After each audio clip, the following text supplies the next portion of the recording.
உண்மை சம்பவம். இன்னைக்கு நான் உங்களுக்காண்டி ஒரு உண்மை சம்பவத்தை சொல்றதுக்கு வந்திருக்கேன். இவர் பேரு ராஜ். இவங்க கூட பிறந்தவங்க 3 பேர் இருக்காங்க. இவங்க ஒரு ஃப்ளாட் வீட்டில் இருக்காங்க. ராஷியோட வீட்டு பக்கத்துல ஒரு வீடு இருக்கு. அந்த வீட்டுக்கு 5-6 வருஷமா யாருமே வரல. அது ஒரு எம்டியான வீடு. இவங்களோட ஹவுஸ் ஓனர் சொல்லியிருக்காரு, அந்த பக்கத்து வீட்டுக்கு போகாதீங்க, அங்க போய் பெல் அடிக்காதீங்க, ஏன்னா ரொம்ப நாள் பூட்டி கிடந்த வீடு, ஏதாவது இருக்கும் அப்படின்னு இவங்களோட ஹவுஸ் ஓனர் சொன்னாரு.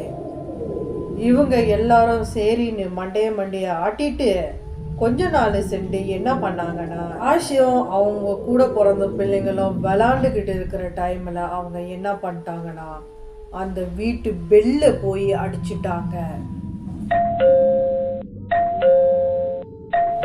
அதுக்கப்புறம் அந்த நைட்டு என்ன ஆச்சுன்னா, ராஜ் ரூமில் ரொம்ப சூடாக இருக்கும். அதனால் அவங்க கதவை சாத்தாமல் திறந்து வச்சுட்டு தான் தூங்குவாங்க. அப்படி தூங்கும் போது ஏதோ ஒரு வெள்ளை உருவம் அவங்க ரூமுக்குள்ளே வந்துட்டு அப்படியே உலாத்திட்டு போகிறத அவங்களும் தங்கச்சிங்களும் பார்த்துருக்காங்க.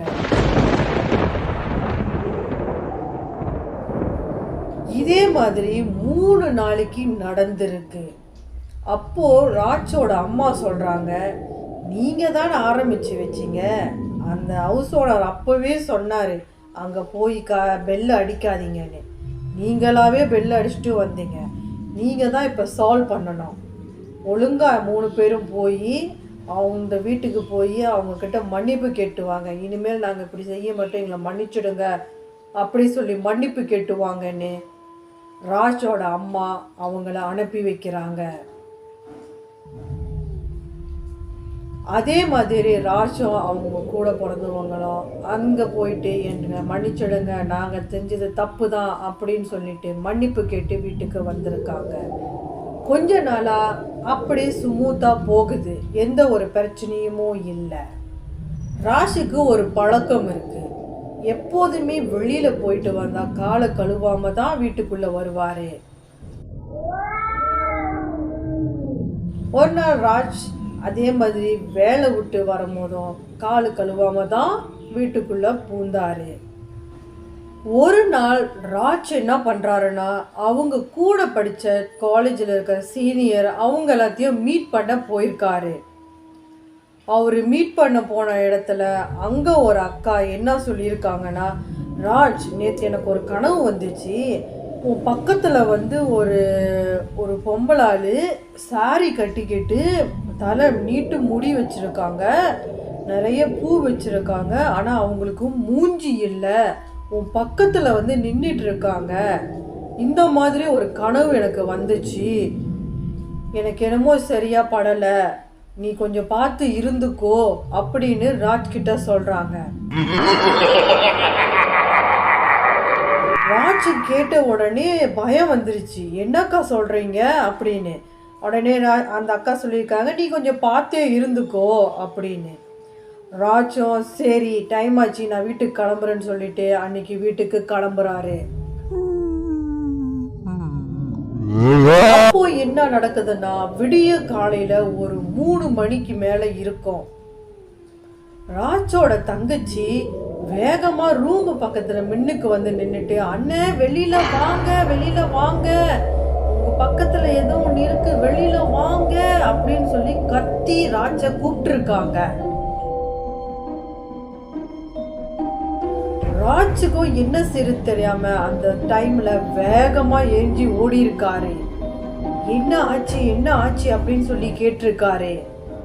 உங்க பக்கத்துல ஏதோ ஒரு பெண் உருவம் சாரி கட்டிக்கிட்டு தலை முடியா நீட்டா மல்லிப்பூ வச்சுக்கிட்டு மூஞ்சி இல்லை, உங்க பக்கத்துல அது உரசிக்கிட்டு நின்றுக்கிட்டு இருக்கு, அதை பார்த்து தான் நான் பயந்து உங்களை வேகமா ஓடி வர சொன்னேன். உடனே ராஜ் என்ன பண்றாருன்னா, ராஜும் அவங்களோட தங்கச்சிங்களும் சேர்ந்து ஓடி போய் அவங்க அம்மா ரூம்ல படுத்துக்கிறாங்க. ஒரு 10 நாளைக்கு ராஜ் வந்து அந்த ரூம் பக்கத்தே போகலை.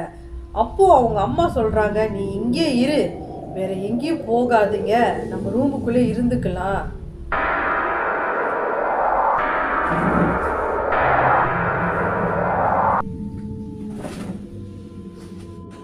மன்னிக்கணும், வீடியோவில் வந்து திடீர்னு என் ஃபோன் ரெக்கார்டிங் பண்ணும்போது சவுண்டு குறைஞ்சி வேகமாக ஏறுது.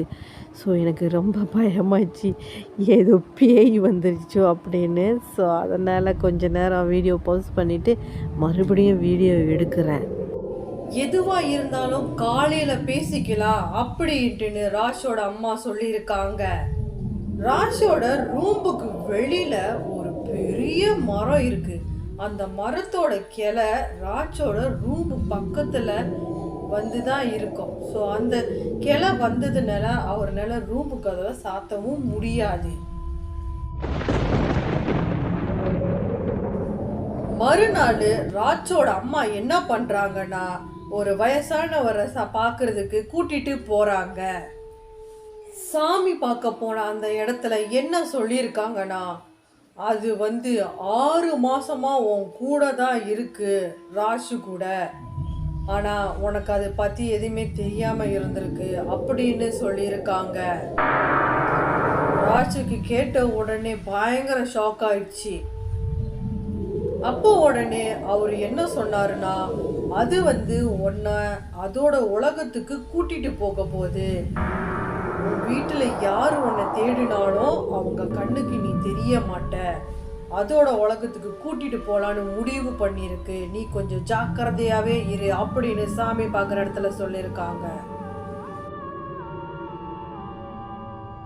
அதுக்கப்புறம் அந்த சாமி பார்க்குறவர் என்ன பண்ணியிருக்காருன்னா, கொஞ்சம் கனிகளை கொடுத்து, பல மந்திரங்கள் அதெல்லாமே கொடுத்து இதை ஃபாலோ பண்ணி வர சொல்லியிருக்காரு. அதுக்கப்புறம் இது வரைக்கும் ராஜுக்கு எந்த ஒரு டிஸ்டர்பன்ஸும் இல்லை. ராஜு இந்த விஷயத்த நீங்ககிட்ட பகிர்ந்துக்கிட்டாரு. ராஜு அவங்க வீட்டில் என்ன நடந்தாலும் அவர் ரூம் பக்கத்தே போகிறது இல்லை. அவர் என்ன பண்ணாலும் ஹாலில் தான் உட்காந்து படம் பார்ப்பாரு. அவங்க அம்மா கூடயும் அவங்க தங்கச்சி கூட தான் படுத்து தூங்குவார். ஆனால் இப்போ அவருக்கு எந்த ஒரு டிஸ்டர்பன்ஸும் இல்லை. உங்கள் லைஃப்லையும் இந்த மாதிரி ஏதாவது ஒரு சம்பவம் நடந்திருக்கா? உங்களுக்கு ஞாபகம் இருந்தால் அதை மறக்காமல் என்கிட்ட ஷேர் பண்ணுங்கள். நான் உங்கள் மக்கள்கிட்ட கொண்டு வந்து சேர்க்குறேன். நிறைய பேர் என் சேனலை பார்க்குறீங்க, சப்ஸ்கிரைப் பண்ண மாட்டேறீங்க. ஒழுங்கு மரியாதையாக சப்ஸ்கிரைப் பண்ணிடுங்க, இல்லைனா இன்னைக்கு உங்கள் கனவுல நான் வருவேன்.